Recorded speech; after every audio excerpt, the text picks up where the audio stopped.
Welcome everyone to our 5th workshop of our series, Building Wealth Through Real Estate. I'm Gia Silva. And I'm Carrie Schultz. And today we're gonna be unfolding everything you need to know about 1031 exchanges. So if you're joining us and watching this video, perhaps you've heard about 1031 exchanges, perhaps you know someone who's actually done a 1031 exchange, and you may already own some rental property. So today we're gonna uncover all of that. And we're gonna have Carrie Schultz be able to walk us through, navigate us through the whole entire process. But let's get started with the simplest question of, what is a 1031 exchange, Carrie? That's a great place to start. 1031 exchange is a 1031 exchange is a tool that real estate investors can use to defer recognition taxes, either depreciation recapture or capital gains tax, when they sell a piece of real estate and use the proceeds to purchase a replacement property. Wonderful. Yeah. So 1031 exchange will kind of defer the capital gains, is what you're saying. Yeah, it's a deferment of the gains. Got it. So kind of kicking the tax can down the road. Got it, kicking it down the road. And so when it comes to a 1031 exchange, Carrie, who is a 1031 exchange for? Well, it's really for any real estate investor out there. Okay. You can't use it for your primary residence. Okay. There are different tax exclusions when it comes to your primary residence, but for the purpose of a 1031 exchange, it's anyone that has a piece of property that's an investment property and they want to move it to another investment property. Okay, and so any real estate investor, anyone that owns rental property, this is not for your primary home, this is only for rental property. Right. And so when it comes to how many 1031 exchanges you can do, if you have, let's just say, more than one rental property, how does that work? Oh, you can do multiple. Oh, okay. So you can take all your rental properties and sell them, combine it into one bigger rental property. You can take multiple rental properties and 1031 exchange into multiple rental properties. Okay. It's really whatever is out there that you can find and what works best in your scenario. Okay. And is there a specific rule as to what someone can exchange to? Yeah, so it's technically a 1031 exchange. It's a like-kind exchange. So you have to go from an investment property to an investment property. You can't go into a primary residence. You can't sell your duplex and move into a primary single-family home. As long as the properties are held out the same, then you're good. Okay. Okay. So pretty much you can go from, let's say, a single-family rental to another single-family rental. Yeah. Right? Mm-hmm. Or a single family rental to a duplex, a triplex. Would you be able to go from a single family rental to, let's say, a condo? Yeah, as long as you're holding that condo out for rental, yes. You Got it. Okay. And as long as the amount is the same, right? Or more? Yeah. So that's in order for you to recognize 100% tax deferment, then the 100% of the debt and 100% of the equity needs to be moved over into the new property. Okay. Okay. So literally, like the moment you close, and we'll go through the whole entire process. If you decide to actually do a 1031 exchange on your properties, then we'd go through the process of showing them how that actually works. Yeah. Exactly. Okay, so any investor, that's who the 1031 exchange is for. And then what about some of the benefits? So that you are deferring taxes, deferring capital gains. Right. What are some of the benefits when someone's deciding to do a 1031 exchange? Well, the primary benefit is the deferment of the tax, of the capital gains tax, really. If you're a landlord, you own a rental property and you've owned it for some time, you've got some serious capital gains growth in the property's value. The taxes on that gain can be significant if you're selling it and putting the money in your pocket. Up to 20% for the federal government, and because we're in the lovely state of California, any gains recognized would be taxed at normal income tax rates. So that's the primary benefit, is your ability to kick the tax can down the road, and you can continue to kick the tax can down the road for the rest of your life. exchanging from one property to another and another and another as many times as you want. Oh, wow. For the rest of your life until you either decide now is the time to sell, put the money in your pocket, or you pass away, which leads us to the second benefit. Okay. When you're kicking the tax can down the road, the gain doesn't go away. But when you pass away, your heirs who inherit the property, they get what's called a step up in cost, the cost basis. So now the gain that you have kicked down the road in recognition vanishes, goes away, zeroed out. So when your heirs inherit the property, their cost basis is the value of the property as of your date of death. Now, they can then turn around, sell the property, and have zero tax on the value of the property. Wow. Or they can continue 1031 exchanging, maintaining the property, whatever they choose. But it's a very big generational wealth building tool. I right? was just going to say that, like, what an amazing tool. So two benefits aside from deferring taxes, your own capital gain taxes, right? By just deferring and continue to 1031 exchange. Aside from that, you can also pass along your properties, your rental properties, right? Right. Inheritance. And when they decide to sell, they won't have to pay any taxes. Right. As long as there's no gain from the date that they inherit to the date that they sell. But if they turn around, sell it right away, zero taxes. So you inherit a property, a rental property today from your parents, or let's say your grandparents, and you turn around and you sell it tomorrow. Right. And you have no capital gains taxes. Yeah, no capital gains tax, no depreciation recapture. We're not talking about estate tax. That's a different animal. Okay. You know, that's a different workshop. Yeah. But depreciation and capital gains tax, it's zeroed out. That's amazing. Wow, what a great benefit that 1031 exchange exists. And you know, when it comes to, and before I forget, we got to let everybody know, stay tuned till the end, because we have one nugget. You do not want to miss this nugget, because if you do decide to go through a 1031 exchange, this is something that you absolutely need to know and do. Yes. Definitely. Every year. Every year. Every year. So stay tuned for that. But going back to the benefits, we discussed the benefits of 1031 exchange. Now, let's say someone says, okay, Carrie, I want to go ahead and 1031 exchange one of my rental properties, right?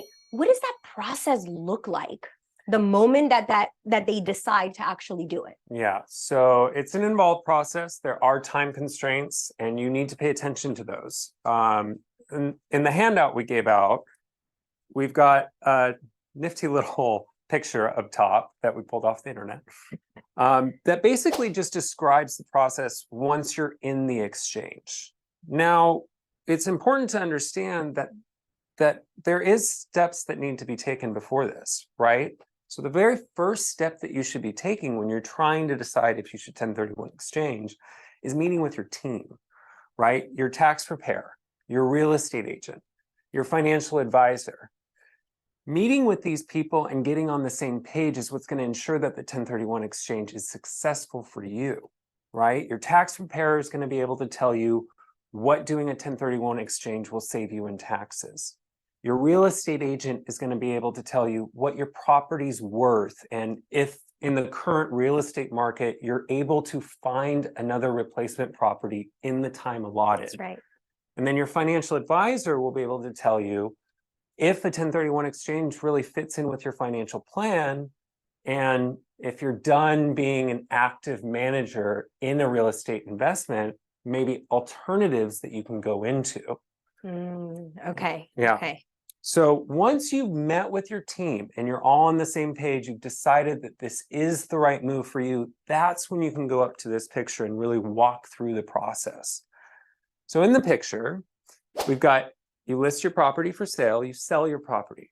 That's day 0. Escrow closes and the clock starts ticking. Close of escrow date is the date the clock starts ticking for your Yes. 1031 exchange, for those days that you have to now find a property. Right. So once escrow closes, the money from the proceeds from the sale of the relinquished property, the property you sell, goes to a qualified intermediary. Now, a qualified intermediary is just a third party that has no interest in the transaction at all. You cannot have had any working relationship with this person for 2 years prior to day zero. Okay, 2 years prior. So it can't be your current accountant, can't be your real estate agent, can't be your financial advisor, but it needs to be someone that you trust because they're getting all of the proceeds from the sale of your property. Now, after close of escrow, qualified intermediary has your proceeds. You have 45 days to identify your replacement property. Now, what does identify mean? Yes, right? that was going to be the Okay, question, right? There it is. There it is. I don't know. Yeah. No, you actually have to put in writing exactly what the property is, the address, what the condition of the property is, etc. And you need to give that to your qualified intermediary. Now, you can identify multiple properties. It's not a one and done, right? Because escrows fall through, offers aren't accepted. The offer doesn't need to be accepted for you to meet this deadline, but you do need to identify the property by day 45. Okay. Now, Carrie, just to back up there, I want to get some clarity. When you're saying identify, we know it's not just like, oh, that one, right? Yeah. You have to have an address, of course. Now, does that mean that you have to have already been in, like, you're already in escrow? They've accepted your offer and you're in escrow, and that's how you're saying that you're identifying it? No, not at all. Okay. No, all you need to do is put in writing the address and the condition of the property that you are planning on having replace your original, right? Got it. Okay, so that's 45 days for you to identify that property, put that address. Put that in writing, get it to your qualified intermediary so it's on record that that's what you're going for. Perfect. And then what happens after that? 45 days to identify. So then you have 135 days more to close escrow on the replacement property or properties if you're doing multiple. So additional. Yes, an additional 135 days. So total 180 days. 180 days. 45 to identify, 135 days to actually close the whole entire transaction. That's exactly right. So let me take it back, because there's always, the scenarios, the special circumstances where this has happened a few times, where we've helped an investor identify a property. They sold their rental property, then identified a property. And for one reason or another, they decide not to move forward with that property as the replacement property. And then now they go back again to the market to look for new homes. Okay. What happens then after you've identified, but you're out of escrow? Okay, so no problem as long as it's in that initial 45 days. So if you go 20 days, you've already identified your property, you decide 5 days later that, you don't really want that one, you've got an additional 20 to find your new replacement, your new identified property. Everything needs to happen within 45 days. Okay, within those 45 days. If you're past those 45 days, Yeah. the clock just continues then. No, so if you're past the 45 days and you have not identified a property, the exchange fails. And if the exchange fails, the qualified intermediary will send you your proceeds, withhold taxes, and then you go your separate ways. Okay, and withhold the state taxes. State and federal, both. Yes. Got it. Okay, so there you have it. 45 days to identify your property. After you've identified, another 135 days to actually complete the whole entire transaction. That's right. Perfect.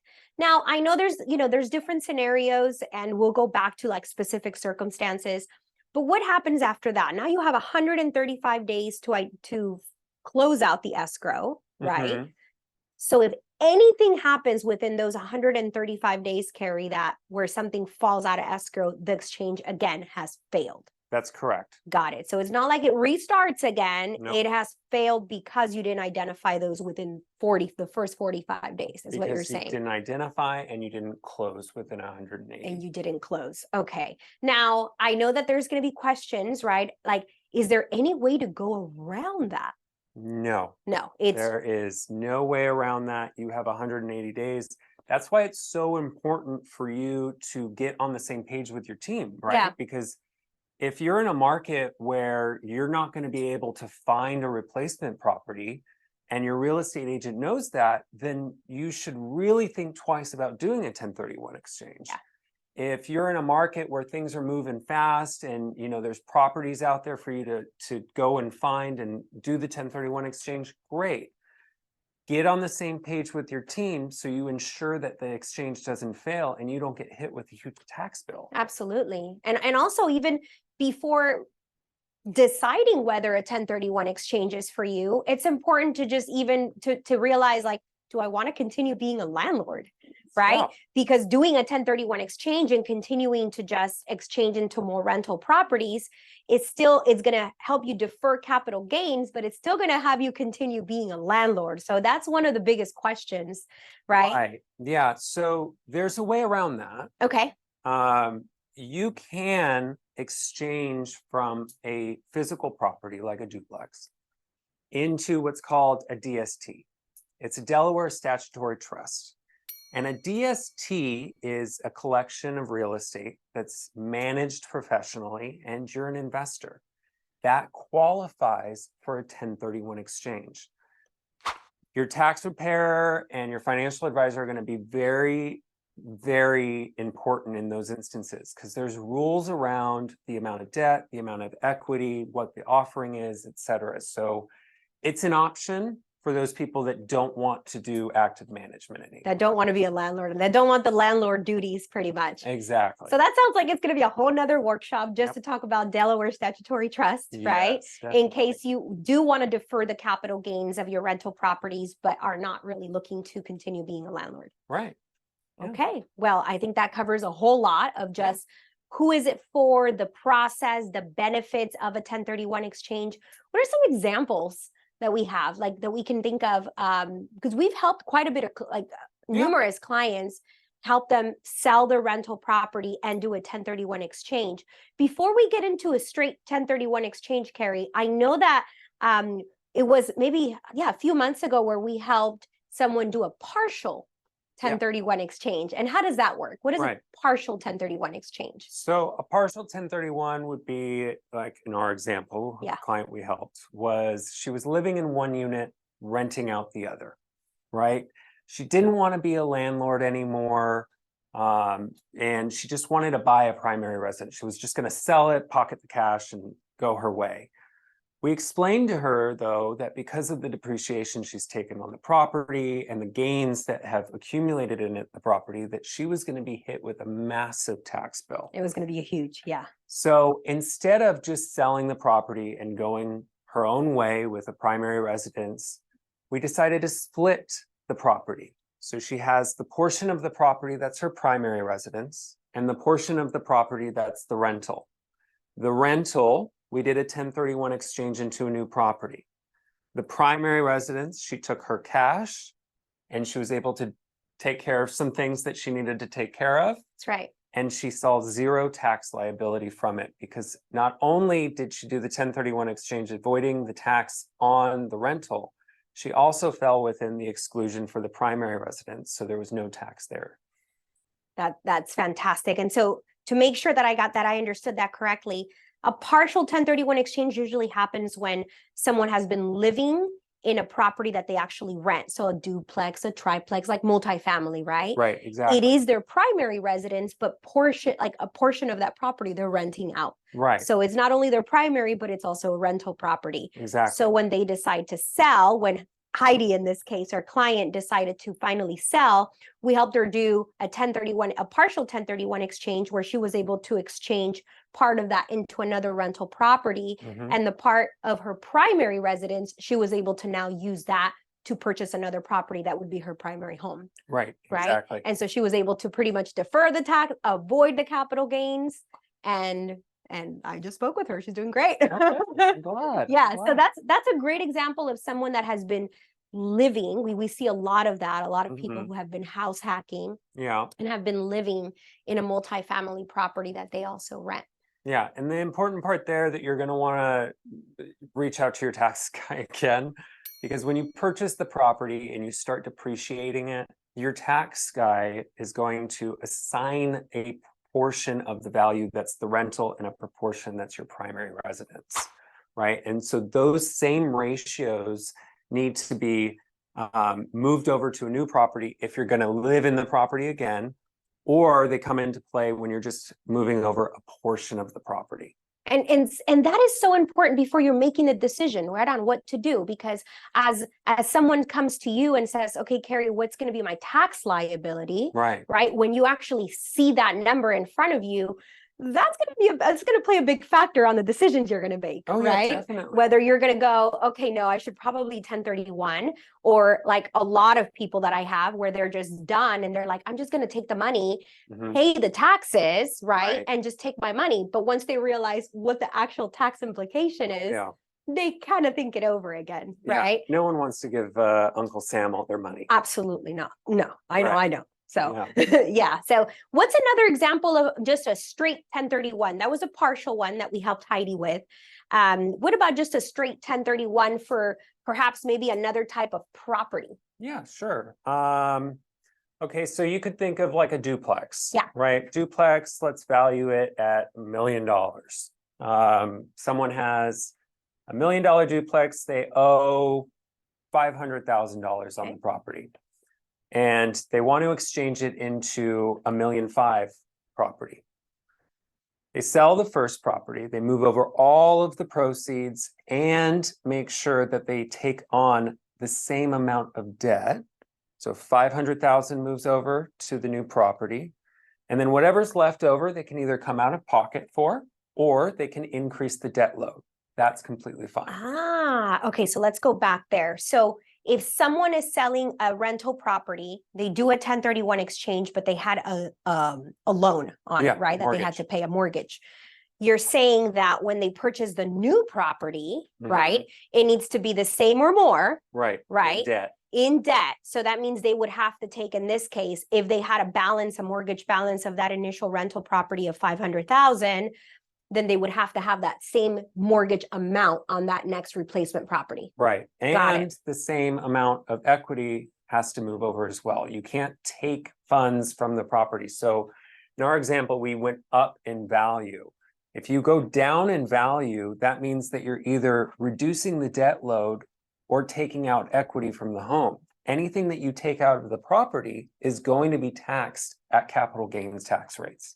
Anything. So you just want to move the whole entire net over, all the proceeds over to that next rental property. That is the way to ensure 100% tax deferment. Okay. Yes. And then again, if the mortgage has to be a certain number, right? The same as the initial mortgage that you had on the first property, but you may have to get a bigger mortgage, then it doesn't matter as long as it's the minimum of that last mortgage. Exactly. Okay, perfect. That was very clear. Yes. That was very clear. So those are some examples. I know that there's going to be a lot of questions also from people as to specific scenarios, right? We have a lot of clients. There's a lot of homeowners and a lot of property owners that have many rental properties, not just one. And a lot of them are trying to figure out, like, can I do a 1031 exchange on all of them? I've had this common question, and it's like, yes, you can do as many 1031 exchanges as you want for all your rental properties, just rental properties. Yes, exactly. So wonderful. Now, before we get into the questions, or maybe we'll wait for some questions that anybody may have about 1031 exchanges, I do want to give them that one great nugget before we close out, right? That they cannot forget. But anyone have any questions that has jumped on our virtual Zoom meeting or is here present with us about 1031 exchanges? No questions. You can do a 1031 exchange across property lines. State property. Yeah. So you can exchange from a California to a Tennessee property. There's no issue there. The 1031 is an internal revenue code thing. So it applies to all states. Going across state lines is not an issue. So it's federally. Yeah. Yes. What are some of the benefits in exchanging to a DST rather than managing the property? So there's benefits and drawbacks. right? So the benefit is you are giving up active management. You don't get the call in the middle of the night that something went wrong. You don't have to make sure that the contractor is doing what he says he's going to do, that the improvements are made to the property, that the upkeep's done, etc. That's all handled by a professional management company that's overseeing the whole DST. They pay the bills for the properties. They handle the loans for the properties. They handle the maintenance for the properties. They get them rented. They do everything for the property. The downside is no one works for free. So that does come at an added cost, just like if you had a property manager for your normal property. In addition, they do tend to be illiquid, right? It's not like when you own a rental, you can decide, wake up one morning and say, I'm going to sell this property. DSTs are illiquid. You'd have to go out and find a buyer for you. And a lot of DSTs have rules that prevent that from happening. So that's something you'd want to talk to your financial advisor about, but there are benefits and drawbacks. You remove the active management, but you increase costs and reduce liquidity. But you still receive a check in the mail without the landlord duties, which is what a lot of landlords are getting to a point right after they've owned rental properties for so long. They're like, I'm kind of done being a landlord. So that would be a really great option for someone who just doesn't want those duties anymore. Yeah, exactly. It's a stream of income for you, another one. Now, is that, and that actually brings me to the question, can a DST, can that be passed on to heirs also? A DST can be passed on to heirs. Okay. Yes. Okay. The same liquidity issue will continue with the heirs. Okay. Not like a rental property again, but yes, it would continue on. They would continue to receive any net rent. Oh, wow. So if you guys are watching and you're thinking, okay, so there's some options. If I want to continue being a landlord, right, and continue receiving rental income like I have been, then I can continue doing 1031 exchanges. If I'm coming to a time in my life where I may just not want to be a landlord anymore, but still want to defer the capital gains, then a DST may be a really good option also. Yeah, exactly. Well, there you have it. That was so great. Yes, Kathy. Okay, what is, when you say if the heirs get that rental property and they have to sell right away, what's that timeline right away? Yeah, so it's not a requirement for them to sell right away. The thing that needs to be known is if you inherit a property, your cost basis gets stepped up. If you wait a year and sell the property and there's been a gain in the property since you inherited, then you're going to have to pay tax on that gain. Normally, generally speaking, if you sell a property after inheriting it within 6 months, the IRS looks the other way and says, yeah, you sold it for its cost basis and it's done. That's not a hard rule though. So if like in 2021, we were going through crazy real estate, Yeah. the IRS would probably look twice at that. Yeah, because in 3-4 months, you're seeing a huge increase in appreciation. Exactly. So exactly. Yeah. But generally speaking, within 6 months, you're good to go and you won't have any tax ramifications. Yeah. That's the reason we've been seeing, like, I speak to a lot of property owners who actually, that's happened to one of our clients who they inherited the property, a rental property from their parents, and literally like their parents passed and they were ready to sell the property within days because they knew that that gain from the moment that their parents passed, the moment that they inherited the property until they sold would be taxed. Right. And if you watched our Prop 19 video, another thing that got added in there was the property taxes get reassessed the moment you inherit the property, at least for California. Yeah. So there is a lot to unfold, and there's so many things that you guys need to know if you're looking to build wealth through real estate. If you have your primary home and you've been thinking, okay, I'd like to finally, dive into now being a landlord, then these are some of the things that you have to really consider before you know that you're going to become a landlord. I always say, think about your exit strategy always, right? Before you purchase a property, before you decide, okay, I'm going to buy rental property and I'm going to manage. Definitely think about your exit strategy. 100%. Are we ready for that nugget? I actually have a few. Oh, okay. A few little things to keep in mind as you're considering 1031 exchanges. Okay. So the property that, You must use a qualified intermediary. The moment that you sell their property, the moment that it closes, that money needs to go to them. If you touch it at all, the exchange fails. Okay, so you need that qualified intermediary lined up before escrow closes, not after. We had an exchange fall through once because of that. So I just want to very clearly state that. So if you're in the state of California, we have escrows that work as neutral parties. So when you're selling a property, your rental property, this is where escrow, right, is dealing also with the qualified intermediary. With yes, the accommodator. Correct, with the accommodator to be able to just, right, coordinate all of that. Right, exactly. Okay. We already went over all the debt being moved over, all the equity being moved over to avoid any taxes. There is something known as a 200% rule. Oh. So with people that are doing multiple properties and exchanging into multiple properties, you need to understand that the replacement property cannot be more than 200% of the relinquished property. So you're doing a lot of different properties, going into a lot of different properties. If the aggregate of all of the replacement properties is more than 200% of the relinquished, the exchange fails. Oh. 200%. It's rare, but sometimes it happens. Okay.